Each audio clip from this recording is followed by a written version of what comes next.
नमस्ते मित्रों, कथा निधि चैनल पर आपका बहुत बहुत स्वागत।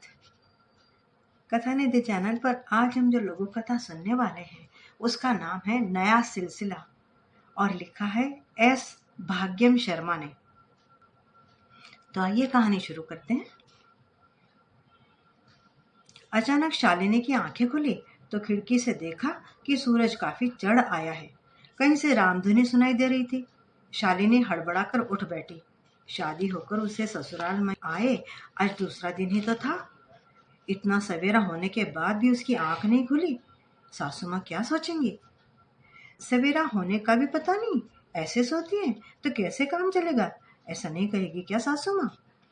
शालिनी डरती डरती बेडरूम से हॉल में आई।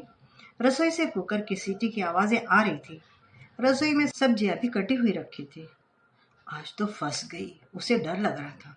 बाथरूम जाने के लिए जैसे ही शालिनी ने पैर उठाया, उठ गई बेटी शालिनी, और थोड़ी देर क्यों नहीं सो लिया बेटा? सासू माँ पद्मा ने कहा। सच में कह रही है या व्यंग में कह रही है? शालिनी को समझ में ना आया। ब्रश करके आ जाओ बेटी, मैंने चाय बना दी है, सासू माँ बोली उससे। लगा जैसे कह रही हूँ, तेरे उठने के पहले ही मैंने उठकर चाय बनाकर रख दी। देखो। ब्रश करके मुंह धोकर साड़ी के पल्ले से शालिनी ने अपना चेहरा पोंछा। अदरक डली हुई गरम गरम भाप निकलती हुई चाय सासू माँ ने उसे पकड़ाई और पूछा, तुम्हें कौन सी सब्जी पसंद है शालिनी? मुझे तो सभी सब्जियां पसंद है माँ जी। आपने चाय बहुत बढ़िया बनाई है माँ, और अदरक का स्वाद कितना बढ़िया आया है। आप मुझे बता दीजिए कौन सी सब्जी काटनी है, मैं वो काट दूंगी।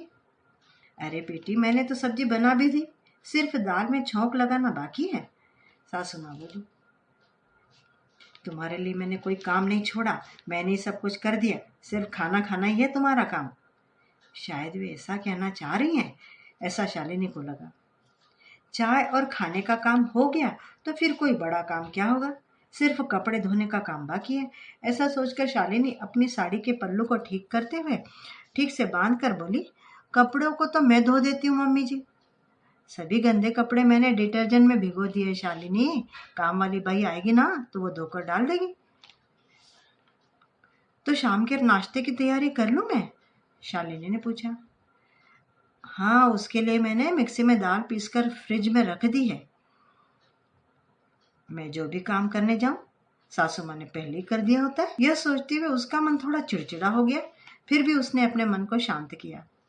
उसी दिन नहीं, और दिनों में भी पद्मा ने शालिनी को कोई काम करने नहीं दिया था।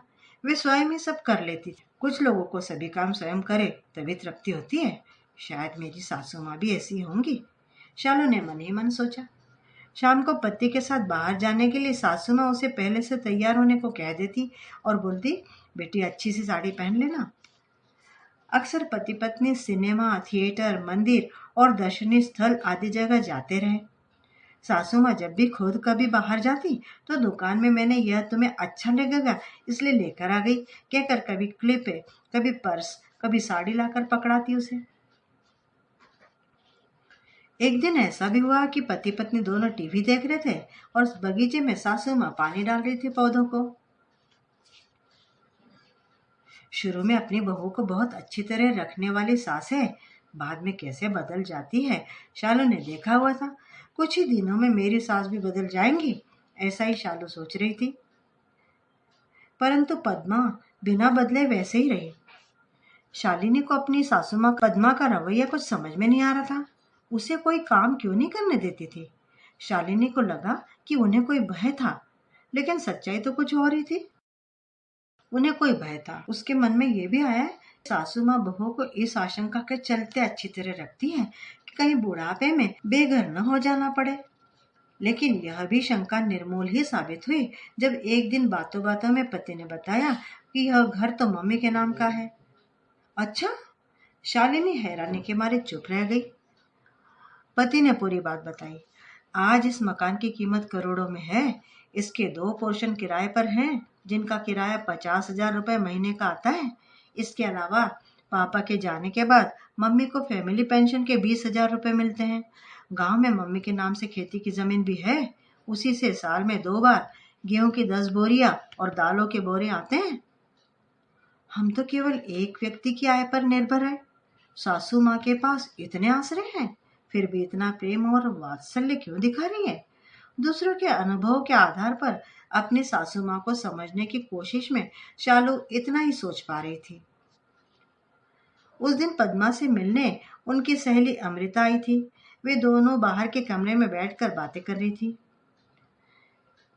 अमृता कहने लगी, पद्मा, तुम्हें मैं 40 सालों से जानती हूँ। तुम्हारी सास ने तुम्हें कितने कष्ट दिए थे। कितनी बार तुम्हारी सास ने तुम्हें भूखा रखा, कितने अपशब्द बोलती थी। इसके बावजूद तुम अपनी बहू से इतने प्रेम के साथ व्यवहार करती हो। होता तो यूं है कि एक सास जो खुद झेलती है, वैसा ही।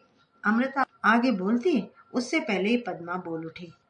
उन सब पर विराम लगाने के लिए ही मैं अपनी बहू को अपनी बेटी जैसे रख रही हूँ अमृता। यदि कोई अपनी सास से परेशान हुई है, तो उसकी बहू जो बाहर से आई है और सास के कष्ट की पृष्ठभूमि से बिल्कुल अनजान है, उसकी क्या गलती है? उसके साथ हम क्यों कठोरता का व्यवहार करें? उसको दंडित करने से क्या फायदा? इस तरह का व्यवहार तो बदला लेने की ही सोच है अमृता। इस सिलसिले की कड़ी को तोड़ना जरूरी है। एक लड़की की जिंदगी में ऐसी तकलीफ ना आए, इसके लिए किसी को तो कदम उठाना ही पड़ेगा। तो फिर वो कदम मैं ही क्यों ना उठाऊं? आज मैं अपनी बहू से जो स्नेह और वात्सल्य दिखाऊंगी, वही तो वह अपनी बहू से भी दिखाएगी। तो बन जाएगी ना नई परंपरा। शालू ने उनकी बातचीत को सुना और अपनी सासू माँ की नई कड़ी को बनाए रखने की गांठ उसने मन में बांध ली। तो मित्रों, ये नए सिलसिले की कड़ी आपको अच्छी लगी? उम्मीद करती हूँ पसंद आई होगी। कृपया कमेंट जरूर करें। और हाँ, अगर चैनल पे आप नए हैं तो चैनल को सब्सक्राइब जरूर कर लीजिएगा। मिलते हूँ दोबारा बढ़िया सी कहानी के साथ। तब तक विदा।